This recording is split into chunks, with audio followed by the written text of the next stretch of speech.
সারাদিন আমরা জলে যারা ডুবে গিয়েছিল, তো পুরা শান্তিরবাজার এলাকাকে ডুবিয়ে দিয়েছে জল। আমাদের মাননীয় এমএলএ প্রত্যেকটা শিবিরে গিয়েছেন, যারা রেস্কিউ করার দরকার তাদেরকে রেস্কিউ করার ব্যবস্থা করে দিয়েছেন। উনি নিজেও মানুষকে রেস্কিউ করেছেন। সারাদিন আমরা এই কাজ করার পর আমরা গেলাম মুহুরীপুরে যাওয়ার পরে দেখি সেখানেও রেস্কিউ চলছে। তারপর ওয়েস্ট কুশারঘাট, তারপর ওয়েস্ট চরাকবাই আমরা গিয়েছিলাম, সেখানে এখনও রেস্কিউ চলছে। সেখান থেকে আমরা শান্তিরবাজার মাত্র এলাম, আসার সঙ্গে সঙ্গে আরেকটা দুর্ঘটনা হয়ে গেল। শান্তিরবাজারে ঠিক বাজারের যে পূর্ব দিকে যে আমাদের ব্যবসায়ীদের দোকান আছে, গোডাউন আছে, আচমকা সেখানে আগুন লেগে গেল। সেখানে আমরা আমাদের মাননীয় বিধায়ক নিজে দৌড়িয়ে গেলেন, সেখানে গিয়ে আগুন নেভানোর কাজ করলেন। এখন আগুন আপাতত নিভে গেছে।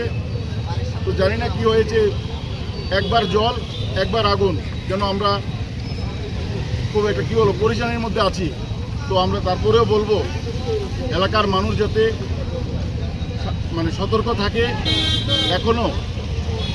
এখনো বৃষ্টির প্রভাবটা ঠিকভাবে কমেনি, গাছ এখন কিছুটা কম আছে, কিন্তু রাত্রেও বৃষ্টি হতে পারে। সেই জন্য এলাকার মানুষকে আমরা বলবো যাতে সতর্ক থাকে, এবং যদি ভারী বৃষ্টি হয় তাহলে আমাদের এখানে অনেকগুলি শেল্টার হাউস আছে, সেখানে গিয়ে ওনারা ওনাদের জীবন বাঁচার জন্য সেখানে আশ্রয় নেয়। ধন্যবাদ।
আগুন দিয়ে কমেই না।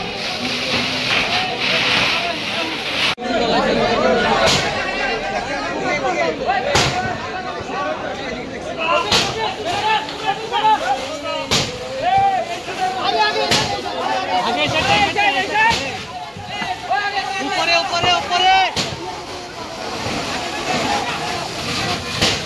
Gracias.